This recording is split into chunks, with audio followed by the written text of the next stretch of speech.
wisdom. These are truck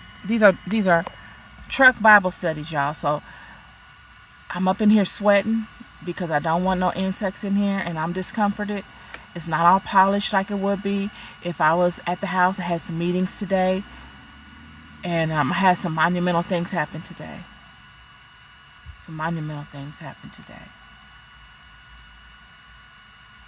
And I still came through with this. So, it might not be all polished, but the word is still ever prevalent.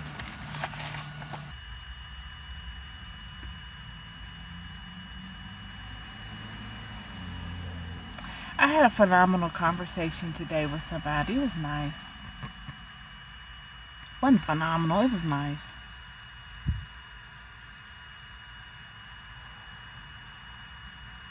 My dad died today.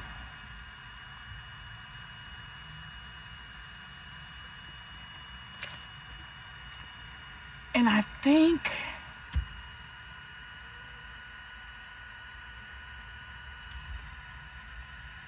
I'm sure that I'm not processing it the way that I probably could. I got the call this morning that he I got the call about 10 o'clock today that he transitioned. And I was in the middle of a meeting with somebody.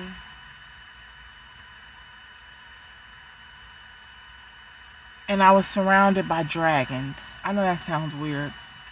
The artwork around the place all was dragons flying.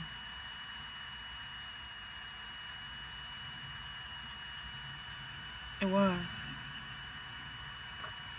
And I asked him, I said, why do you have these dragons out here like this? I always like to ask people stuff.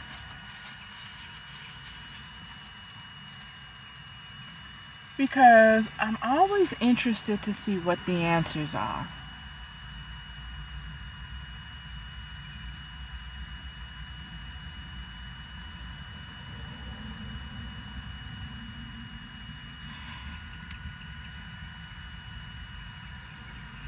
And he said something about because they spit fire. And I'm a poet, I spit fire, something like that. I said, is that it? Is that why you chose all these various types of dragon figures?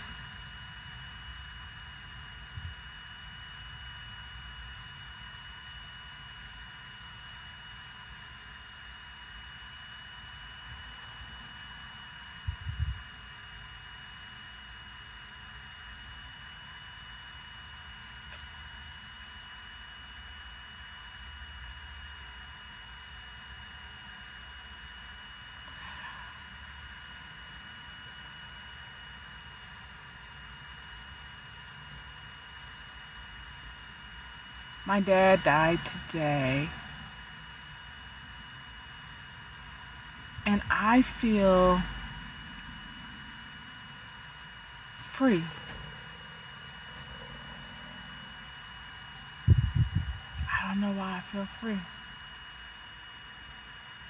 I feel free.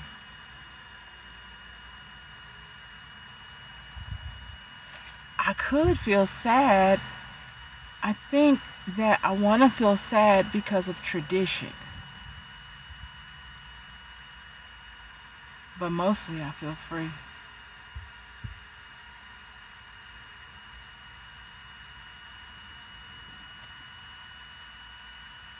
We gonna run it up, friend. We gonna run it up. We gonna run it up.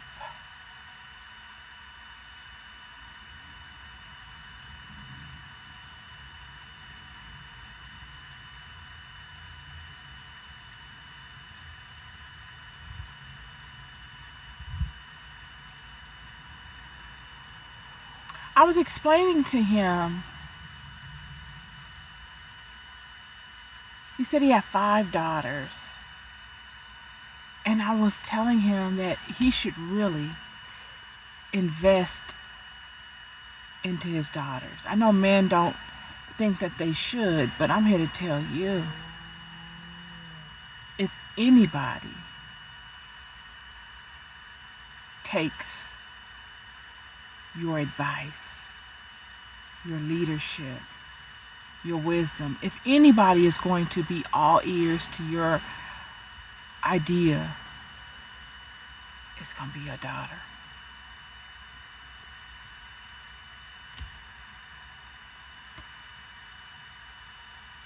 Because your concept is going to be a puzzle piece, a missing piece to her puzzle.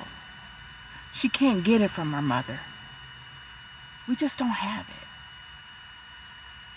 You get it from your father. The way to view life. You can get your mother's perspective. You get that by default as a woman. But to make the person whole, the holistic aspect, that missing piece is the father component for a woman. I'm telling you. That's what my dad gave me. He gave me that missing piece.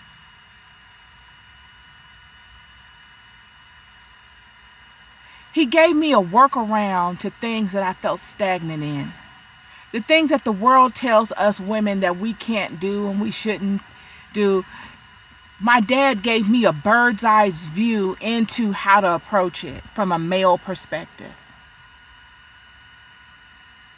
Not in the form of deception and, trickery and all that kind of stuff. No, just another perspective. But not emotional, methodical. He taught me how to control the emotion. By default, we as women are emotional beings. And when we get caught up in our emotions, we lose. And people placate that. They play us on that. But when someone gives you tools and is able to show you why you shouldn't do that and give you tools as to how to not do that, that is a gift that will constantly evolve. You will be able to pivot. You will grow from one stage to the next and you will carry that with you. I can't sit here and mourn my dad because I have not lost my dad. He's always with me. So whether his funeral is here in California or his funeral is in Mississippi or wherever, it don't matter. He's with me.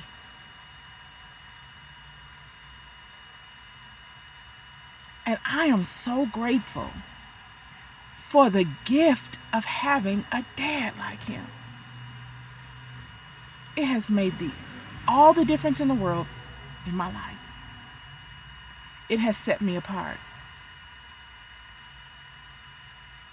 It set me apart, friend. God has been able to get much out of me because of the work that my dad did. This man read Ecclesiastes to me today. To everything its own season.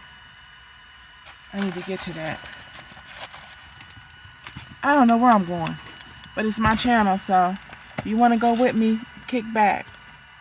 Chapter 3, verse 22. Wherefore I perceive that there is nothing better than that a man should rejoice in his own works, for that is his portion. For who shall bring him to see what shall be after him?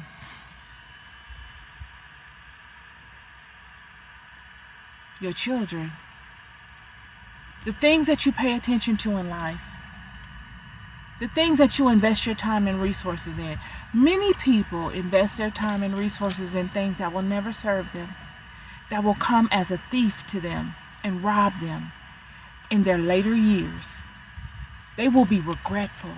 Many people will be regretful of the things that they are doing now, the things that they have done, and the things that they continue to do, only to find that they have robbed them. But there are many still present that are sowing good seed, y'all. That are laying foundations in the lives of their children that will keep them from straying too far. Surely you will go out in the world and make mistakes. You will get around crowds of people and compete for things that ain't worth nothing. You have to know that they're not worth nothing. But in your competition and all of your strivings, you won't go too far. Why? Because your foundation is strong.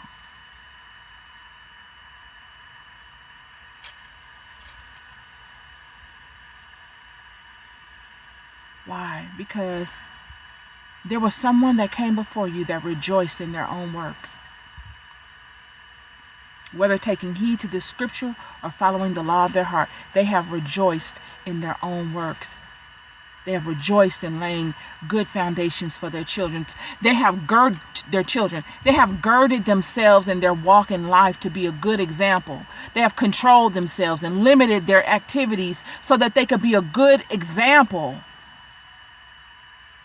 They have girded themselves and controlled their activities so that they can keep their alignment, to reap a greater reward and a consistent reward in their life, to stay on the same track and still find fulfillment and have fun and enjoy life. And in doing so, you secure your own portion. You create your portion. No one dictates you what your portion is but you. And you do that by your actions, the things you pay attention to, the daily activities that you choose to partake of. Are you sowing seeds that will serve you? Or are you sowing seeds that will rob you? And those that come from you. This is the part. This is what the scripture is speaking to. And this is what me and the gentleman I had a conversation with today discussed. He brought it up.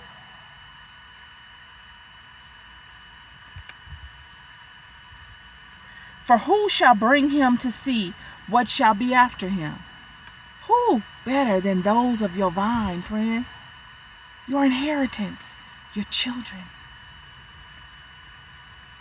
The fruit of your actions. It is through the fruit of your actions, your vine, that will determine what comes after you, that what comes next in your life.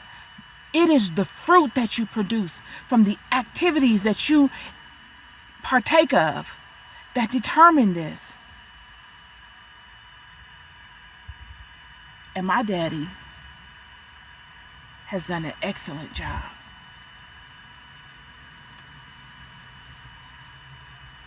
My daddy has done it. Nobody can say my daddy didn't. I'm honoring my daddy.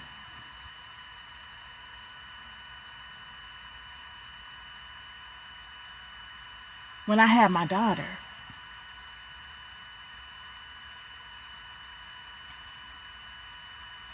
I was a party girl.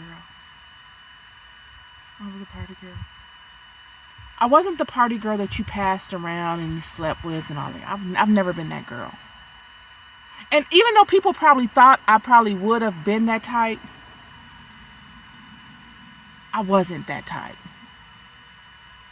I probably was more of a tease. I looked like I was down with it, but when it came to it, I ain't with it. I'm just not. But I don't judge people. It takes all kinds. Women are complex characters. We're very complicated. So there's no shame here on any woman's walk. I'm not here to shame you, sister. I see you. I'm with you. I know the struggles. I'm not hating on you. I'm not diminishing your value. I respect you and I love you. But for me, that just wasn't my hustle. That wasn't my thing. But I liked the attention of men at a certain stage in my life. And I knew how to get it, and I still do.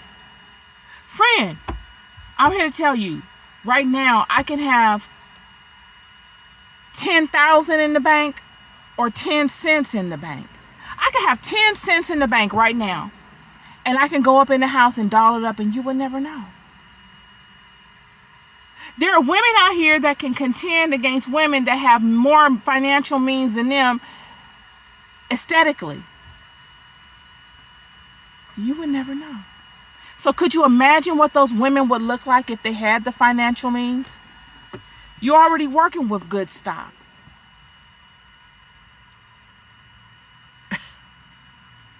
Fred, come on.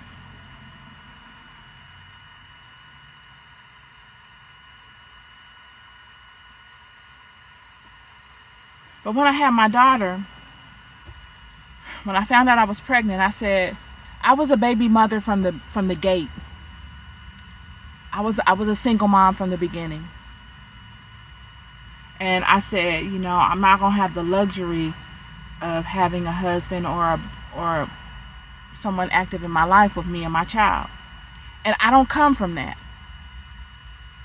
All my cousins are married and all that kind of stuff. I just don't come from that. But I was the one. Yet my dad never made a big deal out of it. That's our baby. And we take care of ours. I don't know what he got going on. I don't really even care. I don't want to seem heartless, but I just don't care. This is mine. And surely if he wants to be around, I welcome him. But if not, the show got to go on. And whatever difference that would have come by way of his role or him playing his role in our lives, I've got to make up that difference. It's like being in a sales job. Last month you only made 80% to quota. You got a 20% difference that you owe. You got to make that up this month. So now you got to give your 100% this month, and you got to make up that 20%. It's the same way. That's how my dad raised me. It's not about crying and being sad because of what happened that made you fall short. It's formulating a plan and coming up with the mindset that you need to make the difference up and getting it done, and not sitting up being proud and calling everybody and telling everybody about what you did to get it done like you're the greatest to ever do it. That ain't it. Because people that really are about it don't brag about it.